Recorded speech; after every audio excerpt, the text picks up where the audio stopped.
Continuação do Catecismo de São Pio X. Continuação justamente do sacramento da confissão. Deve ser justamente a maior parte do catecismo é essa, né? Porque é o que a gente usa mais e que a gente tem que aprender bem. Nós vamos passar agora para um capítulo bem prático, ou seja, do modo de se confessar. Parágrafo 7º, modo de se confessar. Pergunta de número 760. Como vos apresentareis ao confessor? Note bem essa preocupação do catecismo. Sempre muito fazer bem as coisas. Não é só algo essencial, é isso? Não, fazer bem as coisas. Então ele dá a fórmula aqui, a receita. Resposta. Ponho-me de joelhos aos pés do confessor e digo, abençoai-me, Padre, porque pequei. Não é um encontro, não é uma conversa, blá, blá, blá, isso, aquilo, pode ser. Você pegar essa caixa aqui? Sim. Tem seu... Você conversa também, mas aqui não, aqui é um sacramento, tem que haver um ritual para isso, né? Que fareis enquanto o confessor vos der a bênção? Resposta. Inclino-me humildemente para receber a bênção e faço o sinal da cruz. A bênção aí é a bênção inicial. Quando o padre diz, você chega, se ajoelha e diz, abençoai-me, Padre, porque pequei. Aí o padre responde, Dominus benedicat anima tua, ut rite confitearis omnia peccata tua. Isso aí é a bênção. Certo? Deus abençoe você para que você confesse de maneira conveniente os seus pecados, todos os seus pecados. Então, depois de feito o sinal da cruz, que direis?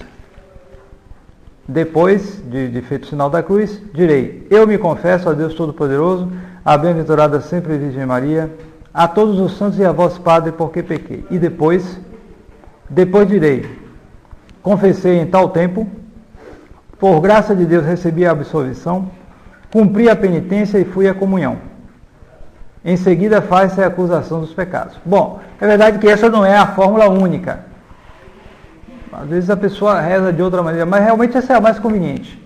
Está aqui no Catecismo de São Pio X, você resume as coisas, o que você precisa está ali, está dito ali. Então, claro que se você é um penitente frequente, não é necessariamente, não é preciso dizer que a última vez que eu me confessei, mas é bom dizer também. Porque com isso você, sobretudo se vai confessar com um padre que não lhe conhece, é bom dizer. Quanto tempo que não se confessa, para que possa melhor avaliar as coisas. Pergunta de número 764. Terminada a acusação dos pecados, que direis? Direi. Resposta. Acuso-me ainda de todos os pecados da vida passada, especialmente contra tal ou tal virtude, por exemplo, contra a pureza, contra o quarto mandamento, etc. É bom dizer isso porque às vezes a gente esqueceu um pecado, mas a gente mostra dizendo isso que a gente está atento para isso. Se houver alguma coisa que eu esqueci, me arrependo disso. E muitas vezes há coisas que a gente esqueceu, né? Então a gente diz, sempre a absolvição pode mais facilmente atingir essas coisas. Se a gente está atento a isso, já é uma boa disposição. E também essas acusações contra especialmente um tipo de pecado, que pode ser o tipo de pecado que a gente seja mais inclinado, que a gente tenha mais pecado contra isso, que a gente tenha mais dificuldade, até hoje seja mais difícil. Então a gente se acusa, é uma forma de se humilhar. Isso também favorece as graças sacramentais. Pergunta de número 765. Depois desta acusação, que direis ainda? Direi, de todos estes pecados e de todos aqueles de que não me lembro, peço perdão a Deus de todo o meu coração e a vós, Padre, peço a penitência e a absolvição. Vários dizem isso, né? Nem todos. Então, isso a gente faz alusão aos que a gente esqueceu, a de todos esses pecados. A gente mostra que justamente a gente está arrependido de todos os pecados. Como a gente viu na aula anterior, é preciso estar arrependido de todos os pecados graves cometidos. Se a gente não está arrependido de um, a confissão não vale. Ele tem que estar arrependido de todos. Então, às vezes a gente esquece um pecado grave, a gente esqueceu um pecado grave, ou o pecado grave já tem muito tempo que a gente cometeu, a gente já esqueceu, não confessou, já tem tempo. Mas aqui nessa fórmula está incluído isso. Eu me arrependo de todos esses pecados. Concluída assim a acusação dos pecados, que mais resta fazer? Concluída a acusação dos pecados, é necessário ouvir com respeito o que disser o confessor. Tem gente que gosta de discutir com o confessor, conversar com o confessor, ficar trocando ideias ou coisa parecida. Não é isso. Você pode conversar depois, mas na hora da confissão tem que se observar isso, senão você perde o foco, o principal, e começa a se em outras coisas, conversa. Às vezes ele está até com sofrimento, uma coisa até que tem seu valor dizer, mas quando você começa a falar isso, você perde a concentração no principal, que são os seus pecados. Sofrimento não é pecado. Sofrimento pode ser consequência do pecado, pode ser um nosso show purificando, etc. Mas na confissão são os pecados. Se depois quer falar sobre os seus sofrimentos, nada impede. Mas na confissão tem que se concentrar nisso. Então, necessário ouvir com respeito o que disser o confessor. Aceitar a penitência com sincera vontade de cumpri-la. Cumpri-la o mais rápido possível. Você vai deixando para depois e acaba esquecendo. E enquanto ele dá a absolvição, renovar o ato de contrição. Todo mundo deve aprender o ato de contrição para dizer, enquanto o padre está dizendo a fórmula de absolvição. Dominus nosso Jesus Cristo, te absolva et ego autoritate ipsius te absolva abomine vinculis communicações et interdicti, e se for padre diz et suspensiones, enquanto possam et tu inges, de inde ego te absolva, aí é a fórmula de absolvição. Então, enquanto ele vai dizendo isso, às vezes baixinho que a gente não ouve, a gente vai dizendo o ato de contrição.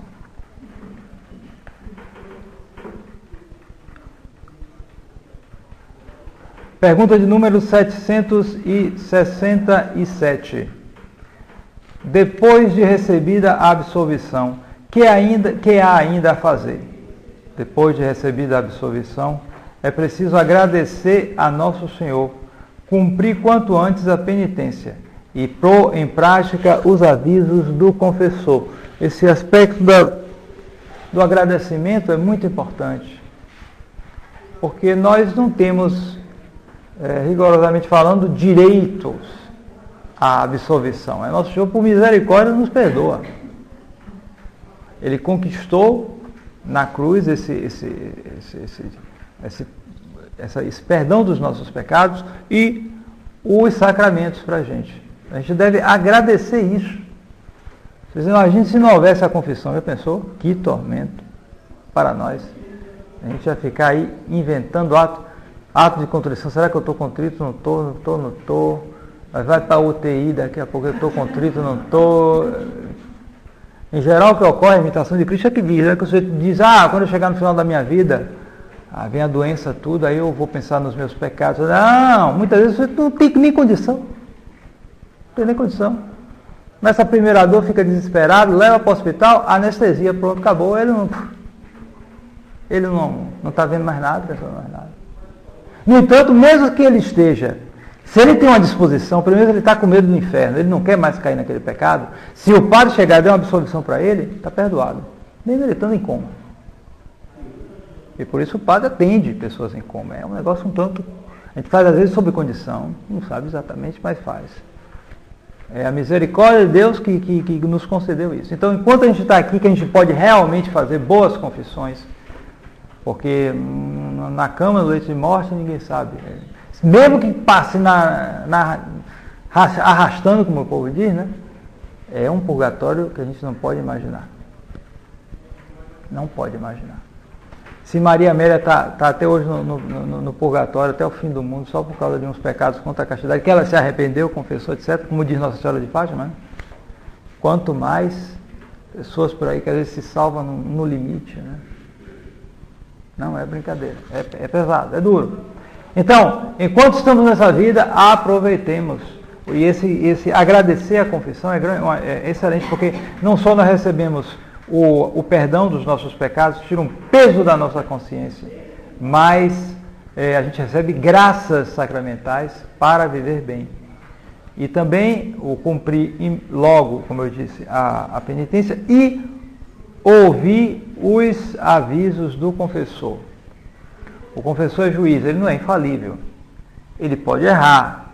Pode haver circunstâncias especiais que a pessoa possa reagir a isso. Mas quando ela reage, ela não reage por critério próprio. Ela reage porque ela já tem porque ela sabe que não é assim, a coisa está errada, e ela tem outras opiniões de outros confessores, as quais ela pode comparar. Mas são casos que não é fora do comum. Normalmente, ela deve ouvir o que diz o confessor, que tem graça para aquilo. Graça de Estado para orientar a pessoa.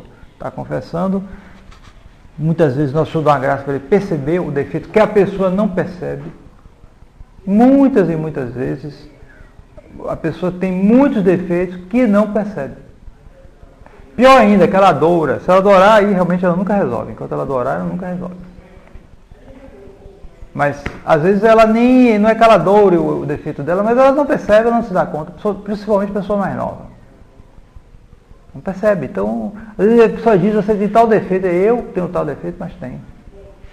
Tem. E não se dá conta. E que pode até não ser defeitos graves, mas que atrapalham. Porque é um defeito que em si mesmo não é grave, mas atrapalha muito a preguiça. A preguiça atrapalha demais a pessoa. Atrapalha demais. Porque tudo que ela faz, ela deixa para fazer depois. Ou só faz pela metade. Ou faz sempre menos do que ela podia fazer. Ela não se esforça. Então não se esforça também para praticar a virtude. E se não pratica a virtude, o que é que vai acontecer? O vício vai subindo devagarinho, às vezes sem ela perceber. A tibieza toma conta dela. E ela se acostuma com aquilo porque justamente ela já está inclinada para as outras coisas. Se ela não faz os trabalhos dela direito, também para praticar a virtude, a tendência vai ser essa, não vai fazer direito as coisas. Então, às vezes o confessor percebe. O confessor tem graças para isso, ele percebe, é isso aí que está faltando. E aí diz para a pessoa. Então a pessoa, se ela ouve aquela advertência, mesmo que custe, um confessor, que a pessoa está sempre se confessando e nunca está insatisfeita com nada, não é bom confessor. Não está bem isso aí. De vez em quando ele tem que espicaçar a pessoa, um pouquinho. A pessoa está sempre satisfeita, tudo perfeito. Não. Às vezes ela tem que sentir um pouquinho porque justamente está indo contra, ela está se dando conta, ele está percebendo tal coisa, ele está mexendo na ferida, e dói, né, quando mexe na ferida.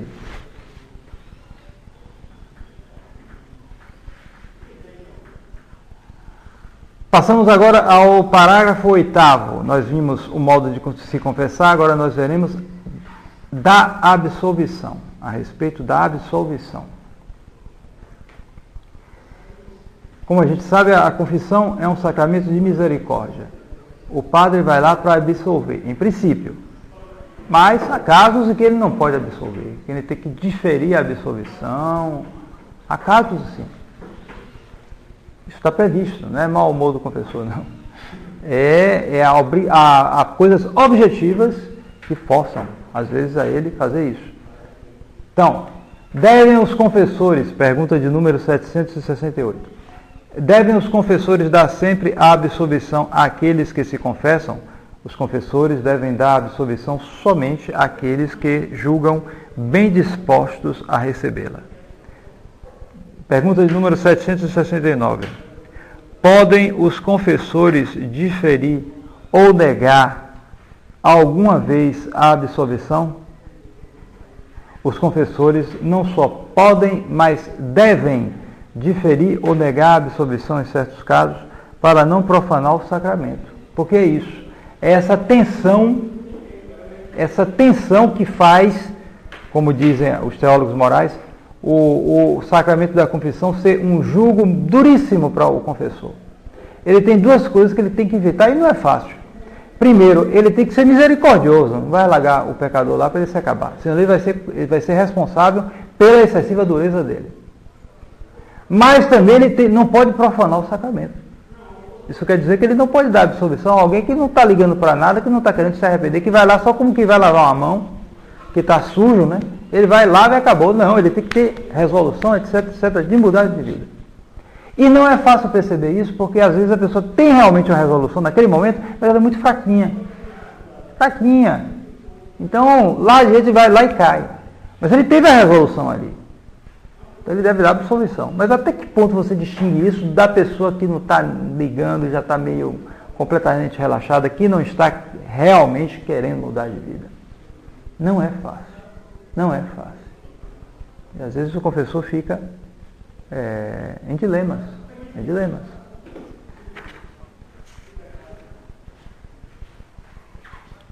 Pergunta de número 770. É a pergunta talvez mais importante de hoje, né? A gente vai desenvolver um pouquinho aqui. Quais são os penitentes que se devem considerar mal dispostos e aos quais se deve, veja bem, não é escolha não, se deve, o confessor tem uma obrigação. O penitente pode, eu tenho minha consciência, o confessor também tem sua consciência. Ele está obrigado aqui. Essa parte do catecismo vale tanto para os que se confessam, como para o que confessa. Os penitentes que se devem... quais são os penitentes que se devem considerar mal dispostos e aos quais se deve ordinariamente diferir ou negar a absolvição? Resposta. Os penitentes que se devem considerar mal dispostos são principalmente... Primeiro, aqueles que não sabem os mistérios principais da fé, ou não se importam de aprender os pontos da doutrina cristã, que são obrigados a saber conforme o seu estado. Segundo, aqueles que são gravemente negligentes em fazer o exame de consciência, ou não dão sinais de dor e arrependimento. Terceiro, aqueles que não querem restituir, podendo, as coisas alheias, ou a reputação roubada. Quarto, aqueles que não perdoam de coração aos seus inimigos. Quinto, aqueles que não querem empregar os meios para se corrigir dos seus maus hábitos. E sexto, aqueles que não querem fugir das ocasiões próximas de pecado. Então, resumindo aqui, eu coloquei. Primeiro, a ignorância. Segundo, a falta de arrependimento. Depois, a não restituição.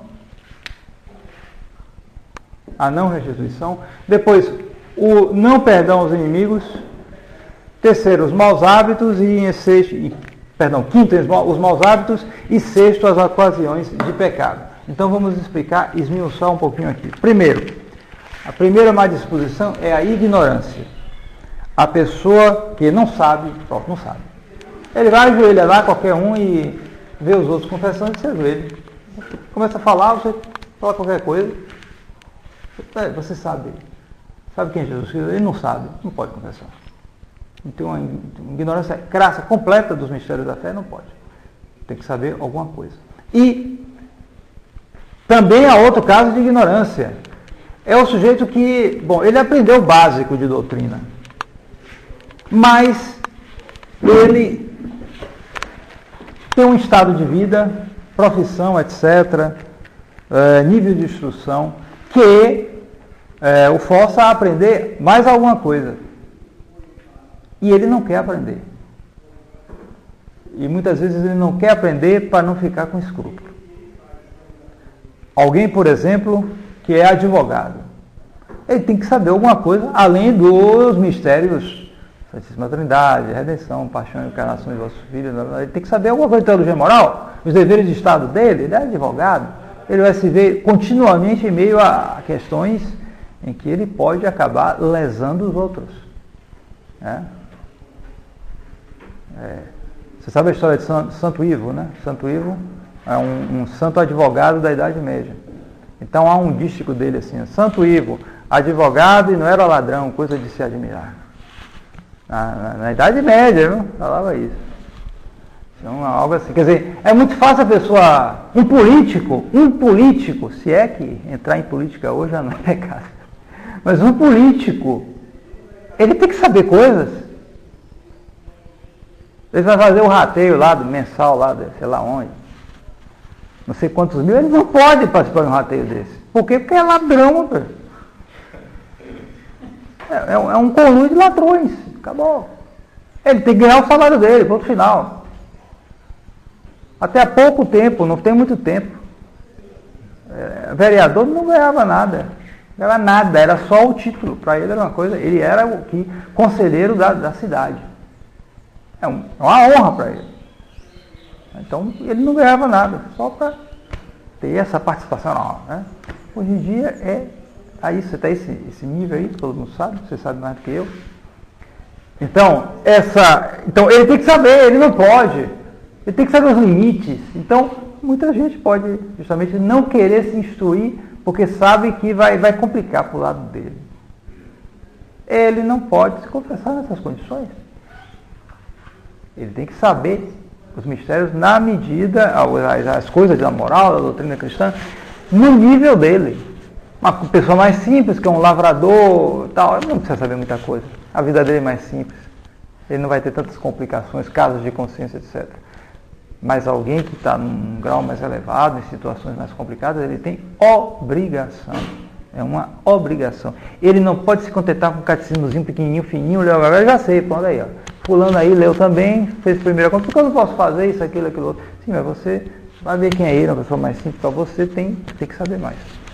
Daí a importância, inclusive, desse catecismo de perseverança, a gente justamente saber um pouco mais das coisas, podendo assim aplicar para a nossa função particular, nosso estado de vida. Então, aqueles que ignoram, esses não podem receber a absolvição. Que ignoram completamente, ou que ignoram, levando-se em conta o estado dele. Segundo o arrependimento, a falta de arrependimento, ou seja, aqueles que são gravemente negligentes em fazer exame de consciência. Chega lá, o padre vai lá e confessa. Já estou lembrando, aí lembra isso. Agora esqueci, fala. Se é um confessor, se é um penitente frequente, ainda pode passar. Mas alguém que passou não sei quanto tempo sem se confessar, chega lá, vai lá confessar, dá uma confessada. Vai lá confessar. Que isso? Se o padre perguntar, ele vai lembrando, ainda pode ser. Vai perguntando, ele vai lembrando, etc. Mas, normalmente, todo aquele que vai se confessar deve anotar. Melhor que ele anote. Ele anota ali o que ele, mesmo que seja só um pouquinho, para ele facilitar a lembrança. Ele chega lá e lê, aquilo lembra, evoca imediatamente na memória dele. Enquanto que mesmo que ele faça o exame de consciência e não anotar, é muito fácil esquecer.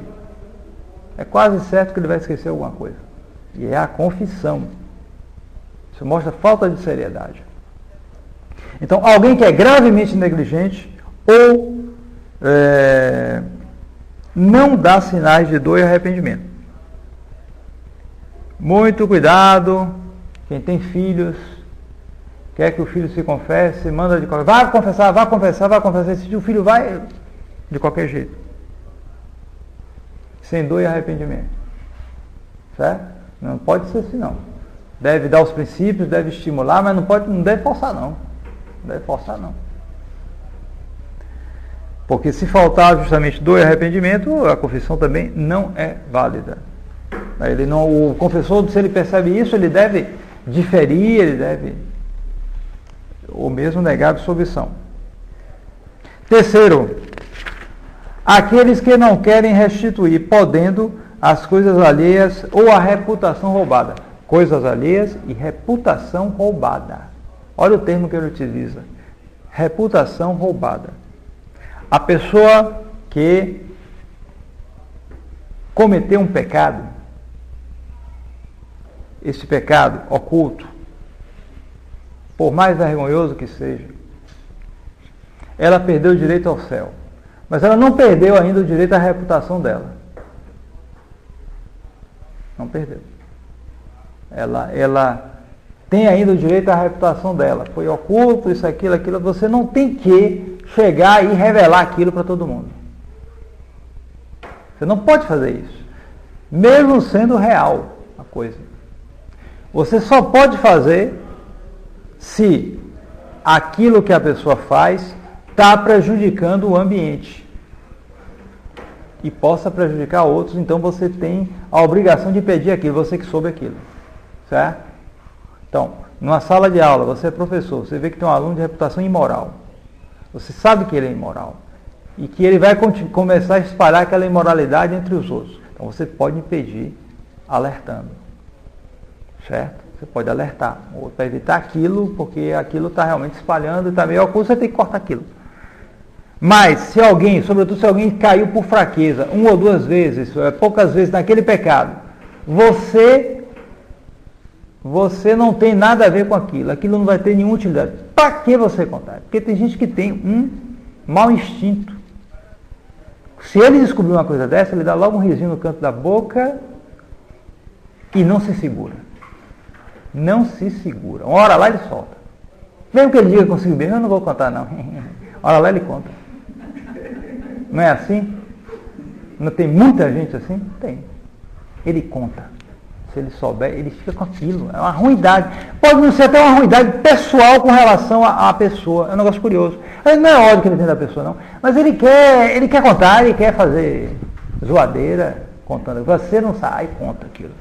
Pecado, que pode ser grave.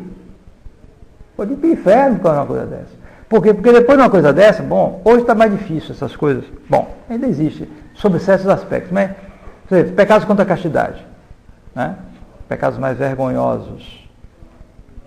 Há tempos atrás, se você contasse um desses, você destruía a vida de uma pessoa. Destruía. Eu ainda alcancei isso. Só ficar destruída na vida, acabou. Você tinha que mudar de lugar, sei lá, ficar destruído. Hoje não, tá mais. Sem vergonha, está tão espalhado, né? Mas antes ela tinha isso. Então a pessoa que fizesse isso cometia um pecado grave. Por quê? Porque ela não tinha nada a ver com isso. Ela soube que fulano caiu lá uma vez no pecado. Talvez até tivesse melhorado depois, coitado. Mas você não tem nada a ver. Por que você vai se meter isso? Mas vem o risinho no canto da boca e ele conta. Ruindade. É um risinho satânico. É ruindade isso aí. Então, você roubou a reputação dele. Roubou. Porque você destrói a reputação dele. Você fez um prejuízo sério. Sério. E como é que você vai reparar isso? Aqui está aqui. Reparar a reputação roubada. De algum modo, às vezes não dá jeito, como aquela história da galinha, né? Quem foi? Foi São Benedito, acho que foi São Benedito. Uma mulher que era desse tipo, era do risinho e da língua, soltava aqui. Não é verdade, não estou tanto calúnia de ninguém, mas era assim, tudo verdade, tudo sem vergonha, isso era tudo maledicência. Então, o santo mandou ela pegar uma galinha e despenar, né? São Felipe? Ah, foi, só podia ser São Felipe, né? Despenar uma galinha, passear em Roma despenando da galinha. Despenou a galinha, ela trouxe a galinha toda despenando. Agora você vai pegar todas as penas. Mas como é que eu vou fazer isso? Não, você vai fazer. Ela começou a chorar. Está vendo aí? Eu estou dizendo isso porque é isso que você fez, a maledicência. Você não tem mais como reparar. O mal foi feito. Então, as penas se espalharam, não tem como pegar, acabou a história. De algum modo você tem que reparar. Como? Aí você tem que ouvir os conselhos do confessor. Certamente você vai ter que dizer bem dessa pessoa. Muitas vezes é uma pessoa que fez bem em outras coisas, você vai dizer isso. Você vai pedir perdão à pessoa também, se você tiver ocasião. Pedir perdão, falar melhor da pessoa, deixar isso para lá, tal. Botar pano quente. É pano quente. Porque muitas vezes não resolve. Mas paciência.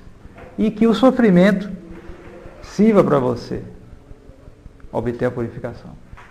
É o caso também da reputação. E, é claro, aí é mais fácil de perceber, a reparação por bens roubados. Imagina se botasse um confessionário na frente do Congresso e fizesse uma fila assim, confessando. Já pensou? Melhorava o Brasil. Até a crise econômica melhorava. Mas eles tinham que restituir. Claro, rapaz, roubou. Político que faz rateio, roubou. Não é questão de a conjuntura política, se vai fazer impeachment, não. Se é ladrão, tem que sair, meu cara. Vai sair todo mundo, faz uma intervenção aí mais. mais forte aí, acha algum honesto aí, põe no poder, velho. Todo mundo ladrão. Se não tiver um honesto, tem que achar honesto, acha algum honesto, mesmo que seja fora do Congresso, ou nesse meio de politicagem, né? Então, se esses pessoal, quem rouba tem que restituir. O confessor tem que dizer à pessoa, ele tem que restituir. Se ele não restituir, ele não dá absolvição. Ponto final. Absolvição inválida. E se o padre der absolvição, está se tornando réu também e colaborando com o roubo da pessoa. É o padre que sai com pecado. Pecado pode ser mortal, você ingere. Quanto mais essas corrupções por aí, será que alguém vai roubar pequenininho, esse pessoal aí? Milhões que eles roubam. Todos pecados mortais, meu cara. Vai para o céu, vai para o céu, vai fazer a mesma coisa, né? Então o padre tem obrigação, ele tem que dizer. Não é mau humor, não é ranzinza, não é birra, não é nada, é a obrigação de consciência. Eles têm consciência, eu também tenho consciência, meu cara. Eu não posso dar absolvição. Ele tem que restituir. Não posso, bom, aí a gente vai ver. Se ele não pode mesmo, ele tem que fazer esforço para ir restituindo aos poucos. Porque é outro aspecto difícil. Esse pessoal que rouba, gasta fácil. Eles não valorizam. Eles jogam fora tudo e depois fica sem poder pagar. Aí você tem que levar em conta, mas ele tem que ir. Ele não pode dizer, eu fiz uma besteira, acabou a história. Não, ele tem que ir restituindo o que ele puder, ou para a pessoa ocultamente, a quem roubou, ou, se não puder, em obras de caridade, etc.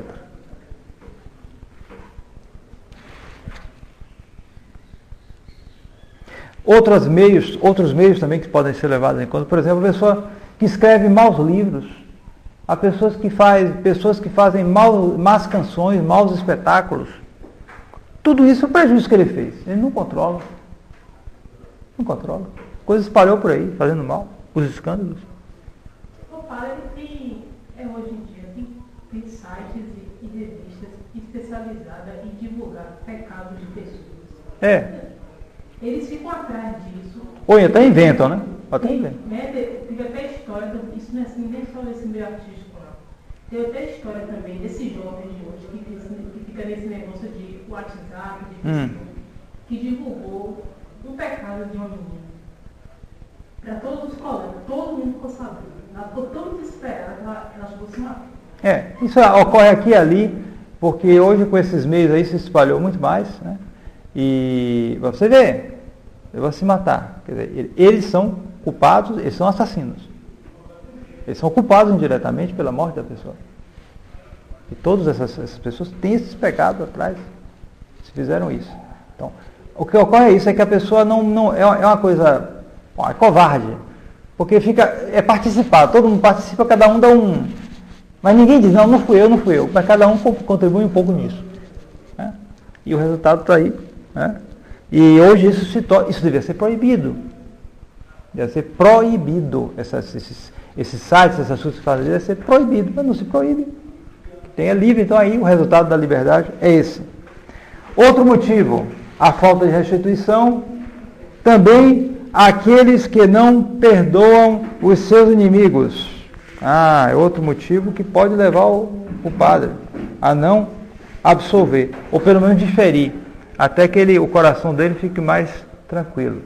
Pessoas que, às vezes, receberam realmente injúrias, né? E que não perdoam. Aquilo ali não perdoa. Tem gente que tem isso. Às vezes até exteriormente, agindo bem.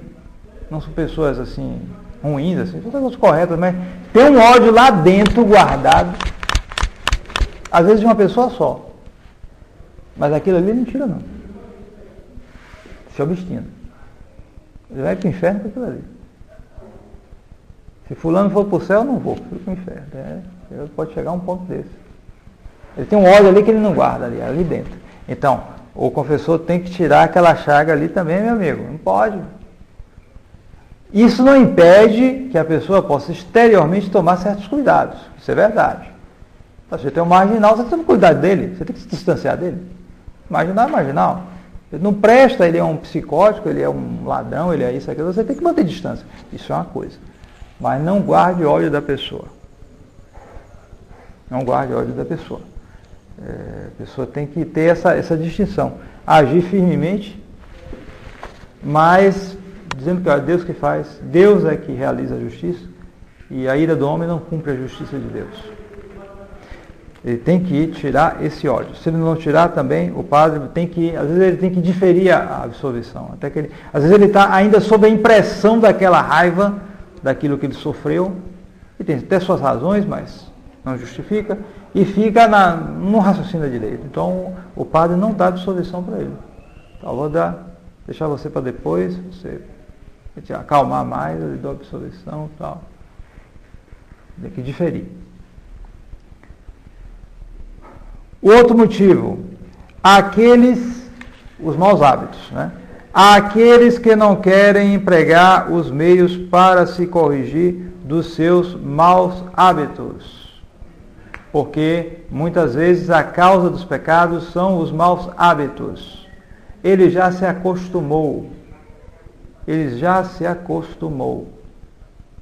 Alguém que chega, padre, eu solto palavrão, não me dou nem conta. Chego lá, solto um, dois lá, solto dois. Vou falando, solto palavrão. Tem que é assim, boca suja, né? Boca de lobo. Aí vai, fala uma coisa. Assim, você tá. Mas eu não me dou conta disso, você não se dá conta, porque você tem um mau hábito.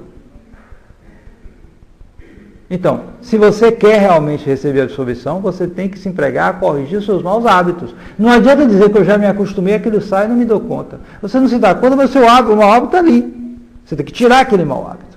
Ele tem que se dispor. É verdade que, quando ele tomar essa resolução, pode ser que aconteça alguma vez que ele saia.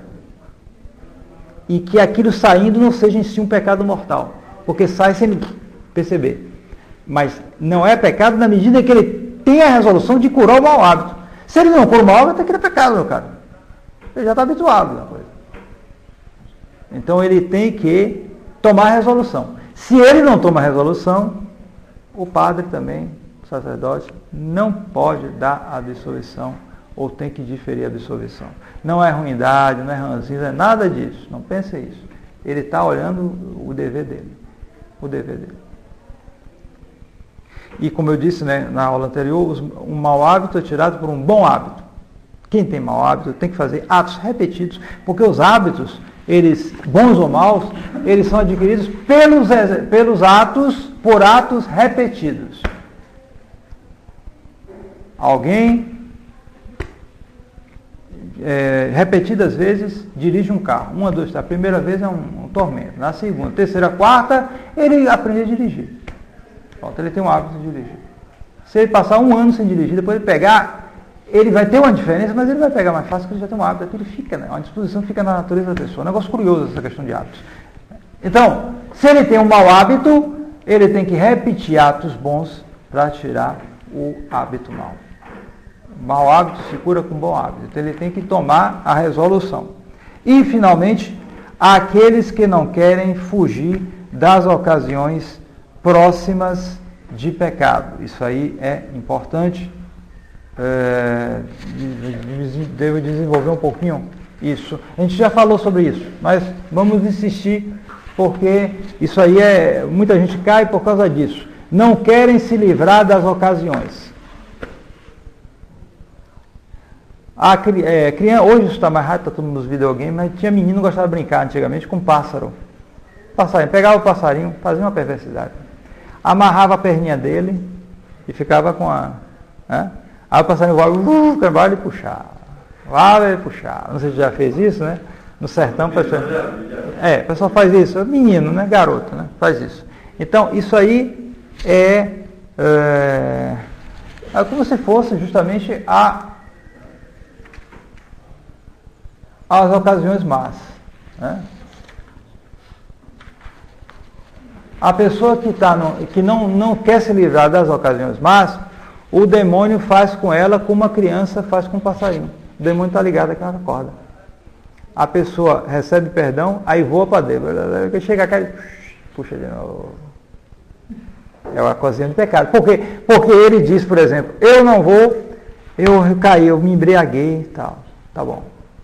Não quero mais me embriagar não, padre. Aí recebe perdão. Aí ele começa, agora eu vou andar direito, melhora de vida, tal. Mas ele vê lá um barzinho de cachaça, ele vai, mas eu só vou tomar um golinho, não vou me embriagar.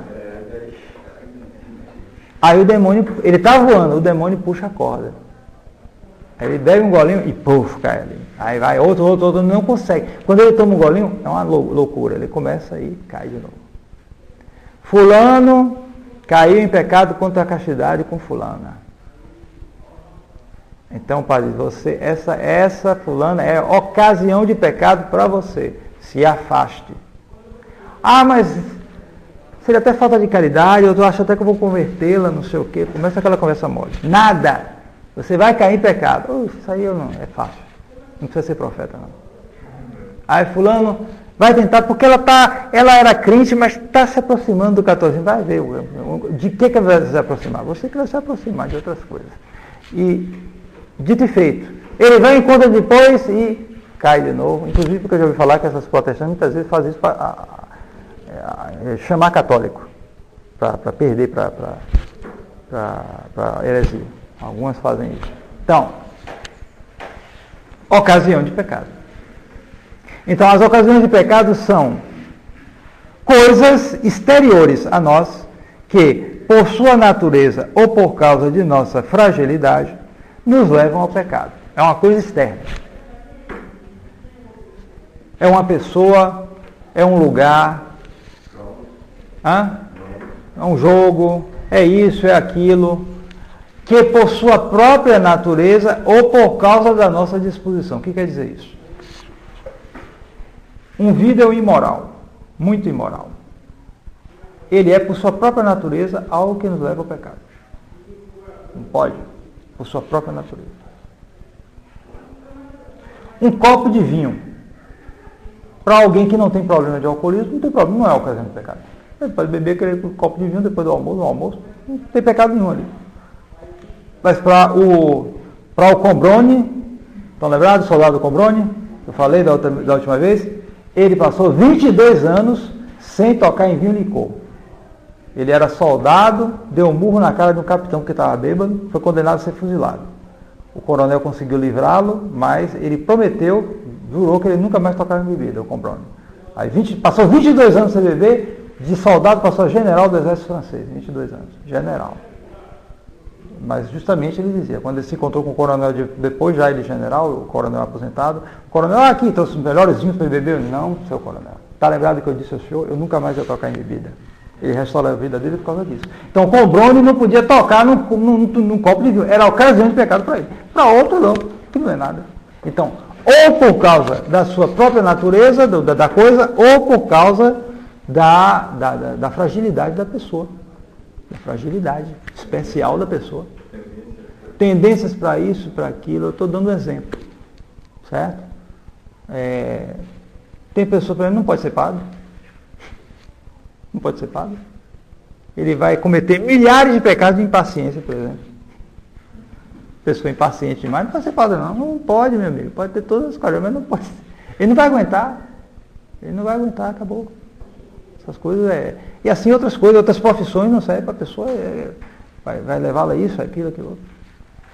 São por causa da disposição da pessoa. A fragilidade especial para isso, aquele ponto. Então, as ocasiões de pecado podem ser remotas ou próximas. Muito importante essa distinção.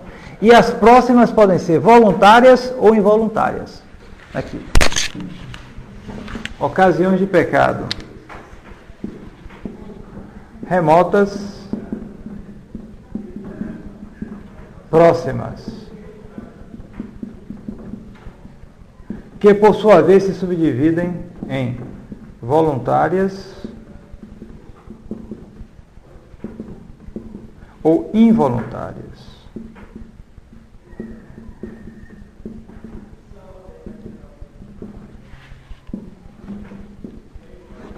Certo? Então, as ocasiões remotas, nas quais pecamos raras vezes, ainda que nos encontremos nelas muitas vezes. A fórmula é essa. Mesmo que a gente se encontre nelas muitas vezes, a gente cai ou pode cair nelas raras vezes. Não cai muito nelas. Então, são ocasiões remotas. As ocasiões próximas, nelas nós caímos o mais das vezes quando nela quando estamos nela. Ou é tão atrativa que, mesmo sem experiência, nos dá uma probabilidade fundada de cair. Então, vamos explicar. A ocasião remota, mesmo que alguém muitas vezes se exponha a ela, ele cai, se cair, cai poucas vezes. A ocasião próxima, se ele se expõe, ele cai o mais das vezes. E mesmo que ele nunca se tenha exposto, ele pode facilmente prever que ele pode cair. Certo? Então, você sabe que tem uma moça muito bonita e que leviana. Se você nunca teve assim, nunca teve experiência com ela, nada, não sei, mas você percebe que a coisa é meio, essa moça aí não é católica, não se veste mal, não sei o que. Então você sabe que se você for sair com ela, qualquer coisa, aquilo, há uma experiência fundada, uma possibilidade de você acabar cometendo pecados, coisas erradas. Então, aquilo ali é uma ocasião próxima do pecado. Mesmo que você não tenha nunca caído em nada com ela, mas você sabe, você percebe. São coisas que dá para perceber. Certo? Já, por exemplo, você tem que andar na rua, você passa com aquelas coisas imorais por ali, você tem que evitar. Mas você não tem como se livrar de tudo. As vestes na rua, isso, aquilo, outro. É impossível se livrar de tudo. E dá para você se livrar disso, dá para você não cair em pecado. Tomando cuidado disso aqui. Então são ocasiões remotas de pecado.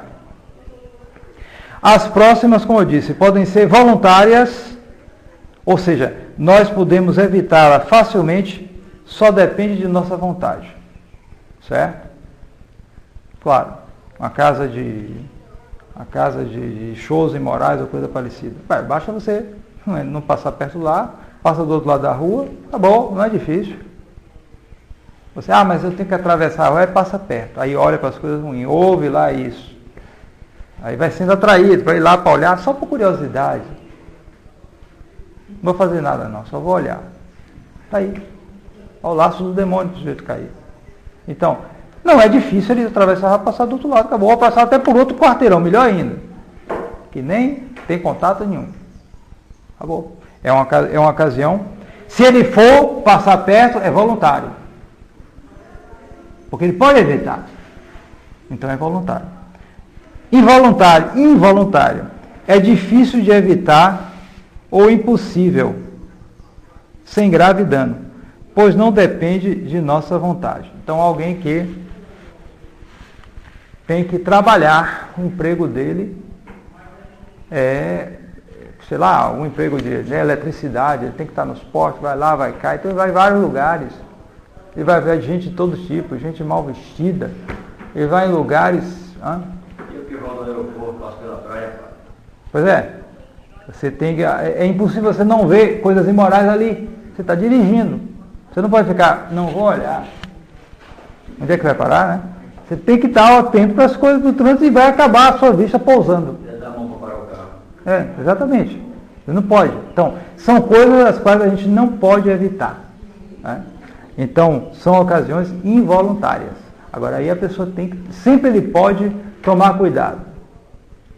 Porque muita gente toma assim, é involuntário, não tem jeito, mas não tudo se entrega aquilo.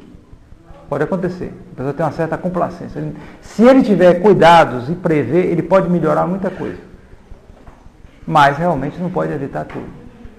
Simplesmente porque a gente estando nesse mundo, essas coisas ocorrem e muito mais hoje. O demônio trabalha, e os homens sem Deus trabalham muito com isso, as ocasiões de pecado. Enche de ocasião de pecado o mundo. Enche, entope. É impressionante o mundo de hoje. Ocasião de pecado em tudo quanto é lado, porque antes havia leis, até as leis impediam. Certas casas de show, essas coisas, não era proibido em certos lugares, só em certos lugares.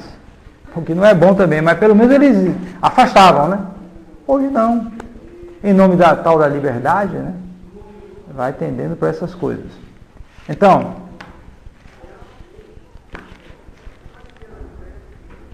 se expor voluntariamente a ocasiões próximas já é pecado. Mesmo que ele não caia. Certo?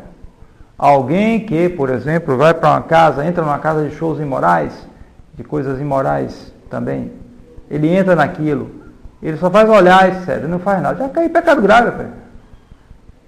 Ele não precisa cair no pecado contra a castidade. Mesmo que ele for lá, ele já se expôs a um pecado, ao pecado de uma maneira próxima e voluntária. Uma ocasião próxima de pecado. E de maneira voluntária. Já é pecado.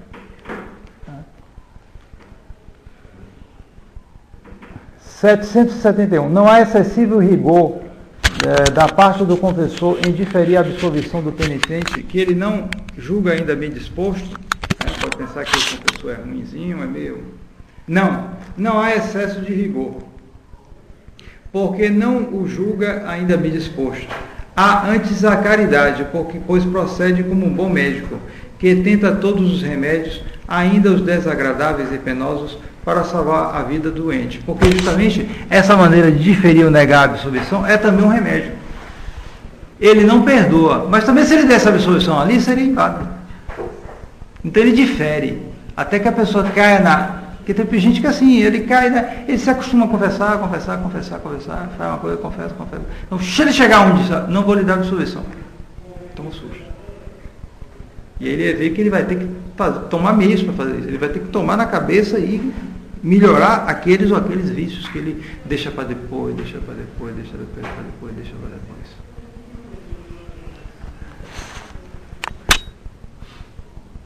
É um remédio mais doloroso, mas é um remédio também.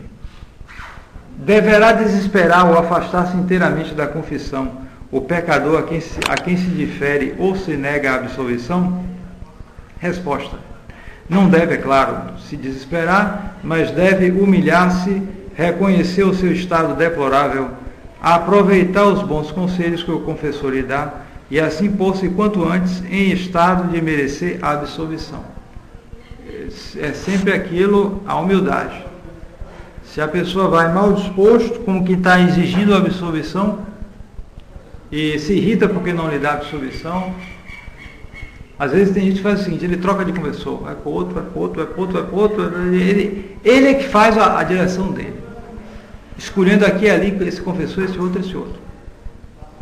É o que se dirige a si próprio, é o pior diretor, que se dirige a si próprio. Então, sempre essa disposição fundamental da humildade. Pergunta de número 773. Que deve fazer o penitente quanto à escolha do confessor? O verdadeiro penitente, resposta, deve encomendar-se muito a Deus para escolher um confessor piedoso, douto e prudente, e deve depois entregar-se nas suas mãos e submeter-se a ele como a seu juiz e médico. Bem, hoje isso está mais difícil, essa crise terrível da igreja. Você tem um ponto fundamental que é a ortodoxia dele, né? O ponto fundamental é esse. Não pode... Normalmente era assim, você procurava um confessor e você ficava com um confessor só e você olhava a piedade dele, o conhecimento dele e a prudência. Hoje você tem que olhar primeiro a ortodoxia, se ele é um padre, se ele dá absolvição, porque ele não dá. Se ele não faz como aquele padre, aquele monge europeu que terminou a confissão, ele vai embora. Não deu absolvição, não deu nada. Está assim a coisa hoje em dia. Os tempos que a gente vive, né? Mas dito isto, o conselho geral é esse: não multiplicar muito os confessores. E não fique só porque isso tal coisa não lhe agradou, eu mudo e passo para outro. Não é bom sinal. Pode ser que isso não lhe desagrade justamente porque é um remédio para você. Seria bom você continuar com ele. É claro, ele não é infalível, ele tem seus defeitos também. Mas o fato de se submeter já é muito boa coisa. Porque não se esqueça que não é só um negócio de conhecimento, de orientação. Não é um psicólogo. É algo onde entra a graça de Deus, né? Se tiver alguma pergunta em particular sobre esse assunto, podem fazer.